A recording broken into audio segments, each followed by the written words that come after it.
मैं तो एक गरीब परिवार में जन्मा। मेरी मां दूसरों के खेत से घास लेके आती थी।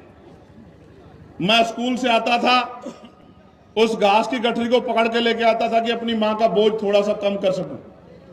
और मेरी मां इसलिए घास लेके आती थी कि दूध बेच के वो कुछ पैसे जुटा सके और हमारी जरूरतें पूरी कर सके। आज भी हमारी माएं बहनें बहुत बड़े पैमाने पे खेत ना होते भी खेतों में जाके घास लाके दूध बेच के अपने घर को चलाने का काम करती। मैं ऐसी मातृशक्ति को जय भीम करता हूं।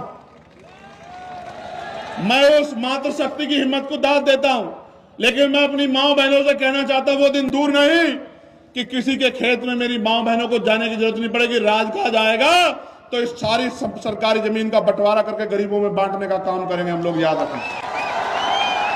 मैं फिर कह रहा हूं, भले ही आपके पास नहीं आता हूं, भले ही आपके घरों तक नहीं पहुंचता हूं, भले ही आपसे हाथ नहीं मिला पाता हूं, लेकिन वचन देके कहता हूं, अगर आंदोलन आगे बढ़ता रहा और आपने सहयोग आशीर्वाद वोट के रूप में दिया तो वो दिन दूर नहीं कि हर घर में चंद्रशेखर काम के रूप में आएगा, आजाद समाज पार्टी काम के रूप में आएगी।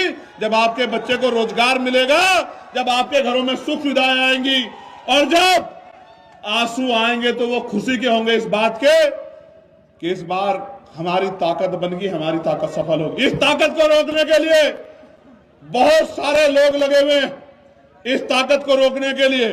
और वो ताकत मेरी नहीं रोकना चाहते, वो किसकी ताकत रोकना चाहते हैं? वो आपकी ताकत रोकना चाहते हैं, वो आपको कमजोर करना चाहते हैं।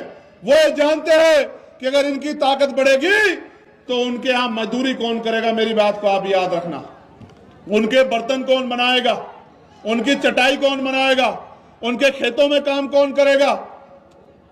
तमाम तरह के जो उनके अपमान का जो काम करना पड़ता है वो कौन करेगा, उनके सफाई का काम कौन करेगा, सीवर में कौन उतरेगा, मैला कौन उठाएगा।